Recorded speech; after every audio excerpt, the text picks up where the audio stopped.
आज है कीर्तन हमारी नन्ही बच्ची कृपा के नामकरण में रखा गया है। कीर्तन बहुत समय से मैं जब भी मिलता था उससे यही पूछता था कि नामकरण कब करा दी है। बोला कराएंगे तो फिर जरा अच्छा से ही कराएंगे। तो आज देखा कीर्तन वास्तव में अच्छा हुआ है और जो उसके मन की इच्छा थी वैसा ही हुआ है। नहीं, परमात्मा भक्त का भाव देखते हैं कि वो जो चाहता है वैसा हो जाता है। भावगत रूप से लिया गया कोई भी संकल्प उसमें बाबा निवास करते हैं। तो आज ये कीर्तन बहुत शुरू से शुरू हुआ, जहाँ से लेकर अंत तक पूरे अपने जोश में कंप्लीट हुआ है। बाबा ने इसी कीर्तन के लिए कह रहे हैं कि मद भक्ता जत्र गायन्ति तत्र तिष्ठामि नारद है। जहाँ भक्त लोग कीर्तन करते हैं परमात्मा का, वहीं न्यूक्लियस स्थापित हो जाता है। बाबा इस बात को अपने प्रवचन में बार बार कह रहे हैं।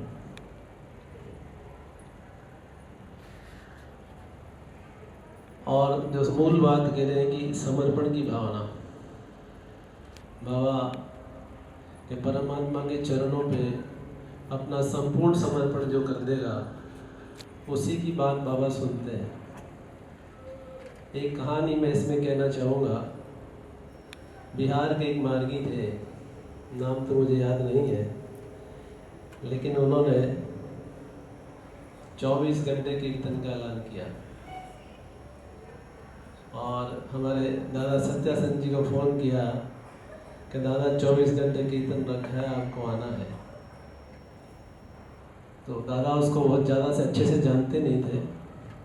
तो दादा ने कहा टिकट करा दीजिए, आ जाएंगे। बंदे ने टिकट करा दिया और दादा वहाँ पहुँचे। तो दादा को स्टेशन लेने आया बाइक से,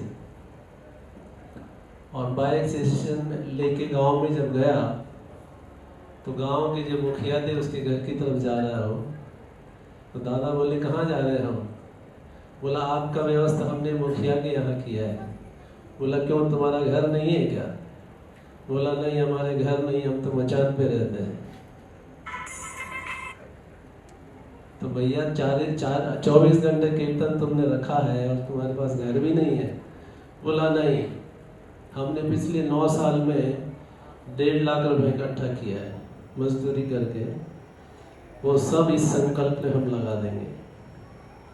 तो दादा कहे कि हम मुखिया के घर में नहीं रहेंगे, हम मचान पे ही रहेंगे। तो दादा उसी के साथ बिहार में एक मचान बनाते हैं, मतलब बांस गाड़ के, और जिसको राजस्थान में हम डेला बोलते हैं। डेला तो फिर भी एक सम्मानीय होता है, उसमें ऊपर छत भी होती है और नीचे से बुनाई भी अच्छे से होती है, लेकिन उसको समझा जा सकता है, ऐसा ही कुछ था। तो दादा रात में उसी के साथ सोए। बोला परिवार कहाँ है? बोला वो खेत में रहता है। तो दादा को मच्छर खूब खाए, क्योंकि मचान तो मचान है, और जो नींद खुलना चाहिए 4 बजे खुल गया 3 बजे, और मैदान जाके और सब 5 दिन ने किए। उसने गांव में बीच में चौक में टेंट लगा के बहुत बढ़िया व्यवस्था करी थी कीर्तन की, जम के। बिहार में तो देखो मार्गी की कमी नहीं है, बहुत सारे लोग आए और जम के कीर्तन हुआ। बहुत अच्छी खाने पीने की व्यवस्था थी, क्योंकि उसने तो 1.5 लाख का संकल्प जो लिया था। कीर्तन होने के बाद में उसमें हमारे जो आजकल सांसद हैं पप्पू दादा, वो भी थे, उनकी सिस्टर भी थी, और कुछ और सम्मानीय लोग भी थे। तो जब कीर्तन खत्म हुआ तो दादा को प्रवचन करने का मौका मिला। तो लास्ट में दादा ने यही कहा कि यहाँ जब सब लोग हैं उपस्थित, इसके जैसा कोई नहीं है जो अपनी 9 साल की संपूर्ण पूंजी सिर्फ बाबा के कीर्तन के लिए खर्च कर दिया। किसी में कितना दम है? एक दिन का कोई नहीं खर्च कर पाता है। जितने पैसे वाले हैं, मतलब उन्होंने कुछ स्पेशल वर्ड यूज किया था, मुझे याद नहीं आ रहा है, तो उससे लोगों को थोड़ा सा लग गया। हाँ, बोला सब लोग दरिद्र है यहाँ, इसके सामने कोई नहीं है, ऐसा बात आई गई होगी। लेकिन उसके 2 बच्चे थे, तो पप्पू दादा की जो बहन आई थी उसके बहुत सारे स्कूल चलते थे, वो दोनों बच्चों को अपने साथ ले गई और स्कूल में उनका पढ़ाई उन्हें शुरू कर दिया। और बड़ा बच्चों को स्कूल में कुछ काम भी दे दिया, तो इनकम भी शुरू हो गया। तो दादा लगभग 3 साल बाद या 4 साल बाद उधर दोबारा गए तो खबर ली कि उसका क्या हाल है, क्योंकि जिसने संपूर्ण खर्च परमात्मा के लिए कर दिया हो, परमात्मा ने उसका घर बनाया कि नहीं बनाया। तो जब दोबारा गए तो उसका घर बन चुका था, 2-3 कमरे का बढ़िया सा। तभी बाबा दादा ने उससे पूछा कि ये सब कैसे हुआ भाई। बोला आप कीर्तन में जो बात बोले थे वही बात उनको लग गया, और बच्चों के इस तरह स्कूल में पढ़ाई भी हो गया, कुछ इनकम भी हो गया, और वो जो बच्चे को फिर बाद में उन्होंने स्कूल में बराबर नौकरी भी दे दिया। तो ये जो इनकम शुरू हुआ, और कुछ पैसा उन्होंने ज़मीन के लिए एडवांस दे दिया, तो ज़मीन हुआ, मकान हुआ। तो जो परमात्मा के लिए अपना संपूर्ण दे देता है, हो सकता है वो 1.5 लाख में मकान नहीं बना सकता था, वो 1.5 लाख में अगर मकान बनाना चाहता तो नहीं बनता। लेकिन जब उन्होंने 9 साल की अपनी इनकम एक साथ 24 घंटे कीर्तन में खर्च कर दी, तो मकान बनाने की जिम्मेदारी तो परमात्मा की हो गई ना। तो काम बाबा ने किया, कैसे किया तो सबके सामने है। तो जो संपूर्ण समर्पण करके उनकी तरफ चलता है, कोई कारण नहीं कि उसका कोई काम रुक जाए। इसलिए बस विश्वास की बात है। लास्ट में दादा को टीए देने लगा तो दादा ने कहा कि भाई हम अब टीए नहीं लेंगे तुम्हारा।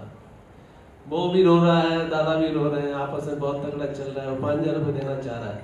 बोला अब तो नहीं, अब हम तो तुम्हारे जो संकल्प है उसको हमने पूरा किया है, अब हमको टीए नहीं चाहिए। वो नहीं लेके आए।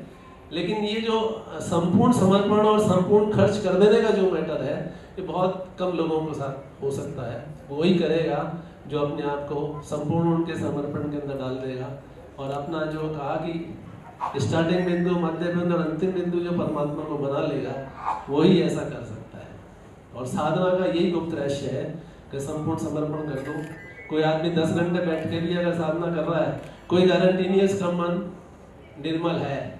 अगर मन की निर्मलता है तो ही साधना के अंदर कुछ सफलता मिल सकती है, वरना आँख बंद करके बैठे रहो, नाक खींचते रहो और कितने घंटे साधना करो, लगेगा कि यार बहुत बड़ा साधक है। इसकी एक घटना और सुनाता हूँ। बम्बई की एक घटना, एक मार्गी थे, ये भी सत्संग जी मुझे बता रहे थे। एक लड़का है 24-25 साल का, बोले जागृति में आता तो 3 घंटे ऐसे बैठता, हिलता नहीं, एकदम स्ट्रेट कमर करके। मुझे लगता है तगड़ा साधक है, 3 घंटे हिलता ही नहीं है। लेकिन उसके व्यवहार से मुझे कहीं से लगता नहीं था कि साधक है। मुझे डाउट तो था कि साधना तो करता, नहीं साधना में करता क्या है नहीं पता है। मतलब साधना में बैठ के अगर परमात्मा के नाम के अलावा कुछ और कर रहे हैं तो मन का रूपांतरण तो परमात्मा में नहीं हो रहा है ना। तो ऐसा ही कुछ मैटर था। फिर कुछ दिन बाद पता चला उसने कटर से गर्दन काट के सुसाइड कर लिया। तो जो 3 घंटे का साधक होगा वो कभी सुसाइड नहीं करेगा। मतलब साधना दिख तो रही है लेकिन हो नहीं रही है। इसलिए साधना चाहे 10 मिनट की करें, लेकिन प्रॉपर भाव और उनसे जुड़ के करें। ये अक्सर क्या होता है कि हम बैठ तो गए और बैठ के चिंतन करते करते कहाँ के कहाँ चले गए पता ही नहीं चलता है। एक दिन बाबा किसी साधक को बोलते हैं कि तुम साधना करते हो? बोला हाँ दादा करता हूँ। बाबा करता हूँ। बोला तुम साधना में कहाँ साधना करते हो? तुम तो साधना में बैठ के मकान बनाते हो, ईंट रोड़ा पत्थर इकट्ठा करते रहते हो। तो जो ईंट रोड़ा पत्थर इकट्ठा करेगा साधना में बैठ के, उसकी कहाँ साधना है भाई? मन का जो कन्वर्जन परमात्मा में होना चाहिए वो तो नहीं हो रहा है ना। इसलिए बहुत सावधानी की बात है। बाबा भूत शुद्धि के लिए बोलते हैं कि भूत शुद्धि में बहुत बार क्या होता है, मन कहीं का कहीं चला जाता है। इसलिए भूत शुद्धि के अंदर बहुत ज़्यादा ध्यान रखने की जरूरत है। बाबा बोले अगर 1 घंटा साधना करनी है तो आधा टाइम भूत शुद्धि में दो। उसका कारण यही है कि कहीं हम साधना के नाम पे कहीं के कहीं ना चले जाए। अपने मन को एक बिंदु विशेष जो उनको सिस्टम दिया उस पर रहे। हमारे जयपुर के एक मार्गी हैं योगी प्रसाद दादा, सब जानते हैं उनको। तो उनके साथ बहुत अच्छी घटना है। बाबा के समय की बात है, जब वो साधना करते, वो टेबल उनके घर में अभी भी है, एक छोटा सा टेबल है लकड़ी का, उसमें आगे दरवाजा लगा हुआ है, 2x2 का टेबल है, 2.5 फीट हाइट का। बोला उसी के सामने बाबा के ऊपर फोटो रखी थी, सामने बैठ के वो साधना करते हैं। तो जैसे ही मन बिंदु से आउट होता और उस टेबल में से थप थप की आवाज आती, थप थप की आवाज़ आने का मतलब था मैं डिस्टर्ब होता और पता चलता कि मैं पॉइंट पे नहीं हूँ, फिर पॉइंट पे आ जाता। ऐसा साधना में जितनी बार होता उतनी बार थप थप की आवाज़ आती है। तो ये ऐसे सामने बाबा बैठ के साधना अगर किसी की कराते हैं तो इससे बड़ा क्या हो सकता है। बहुत बिरले लोग हैं जो बाबा को सामने बिठा के फिर साधना में बैठते हैं ताकि कि मैं मन से कहीं भाग भी जाऊं तो बाबा तुम वापस ले आना। ये उनके साथ प्रैक्टिकल होता था। आजकल तो बूढ़े हो गए, अब वो बात भी नहीं है। शुरू की बातें थी जब वो नए साधक थे। तो ये सबके साथ संभव ऐसा हो सकता है, वो तभी है जैसे वो कह के बैठते थे बाबा साधना करा लेना, तो सब लोग अगर ऐसा कह के बैठे हैं कि बाबा साधना करा लेना तो करा लेंगे। हमारी तो कुव्वत ही कहाँ है कि हम साधना कर सकें। इसलिए वही समर्पण वाली बात आ जाती है। कर्म के मामले में कुल मिला के कर्म तो हम सभी कर रहे हैं, लेकिन बाबा कह रहे हैं कर्म को मेरे लिए शुरू कर दो। गीता भी यही कह रही है कि तू मेरे लिए कर्म कर। हर कर्म का भाव हम परमात्मा की तरफ मोड़ देते हैं तो वो कर्म फिर अकर्म हो जाता है, उसका संस्कार हमको नहीं लगता है और सारे कर्म फिर उन्हीं के लिए हो जाते हैं। कोई भी कर्म हम इसलिए करें कि इससे परमात्मा को खुशी मिलेगी, मैं उनको खुश करने के लिए कर रहा हूँ। जो भी कर्म करूँ उनको खुश करने के लिए करूँ। एक बार मीरा है, भोजात की डेथ हो चुकी है और मीरा 16 श्रृंगार करके कृष्ण को ले जा रही है और गाना गा रही है कि मैं तो वो पहनूं जो मेरे हमरिया को अच्छा लगे। तो उसके लिए भौतिकता कोई मायने नहीं रख रही है। ऐसे साधक हमारे अभी भी हैं, मैं नाम अभी नहीं लूँगा, लेकिन उनके यहाँ भी ऐसा ही है कि पति की डेथ हुई है और वो 5 जने कर रहे हैं। सेम भाव है, क्योंकि भौतिकता उनके लिए गौण है, परमात्मा 1 नंबर पे है। हम यहाँ 2 नंबर 3 नंबर 4 नंबर पता नहीं कौन से नंबर पे रख के काम करते हैं। सुबह टाइम से बैठेंगे नहीं और फिर भागने की जल्दी रहेगी, फटाफट गुल सिद्धि की है, फटाफट नाम जपा और ये चल दिए। अरे भाई ये क्यों? क्योंकि 1 नंबर पे परमात्मा को नहीं रखा ना। पहले तो नींद में थोड़ी लेट उठे हैं, फिर बाकी काम में लग रहे हैं। समय से उठेंगे, समय से बैठेंगे, आधा घंटा करना तो 1 घंटा हाथ में रखेंगे तब ना साधना होगी। अब साधना करनी आधा घंटा टाइम है, 15 मिनट तो कैसे हो पाएगा? तो उसको साधना नहीं कहेंगे, और फिर तो अपने आप को धोखा देना है और साथ में बाबा को भी धोखा देना है। फिर तो फॉर्मेलिटी करके हम भाग रहे हैं। इसलिए अगर साधना करनी है तो थोड़ा समय लेके बैठें, थोड़ा कीर्तन करें और फिर जो बाबा ने सिस्टम दिया उसको पूरे अच्छे से फॉलो करें। कहीं कोई गड़बड़ आया तो रिवीजन करा लें, लेकिन करें मन और भाव से तो सफलता अवश्य मिलेगी। नमस्कार।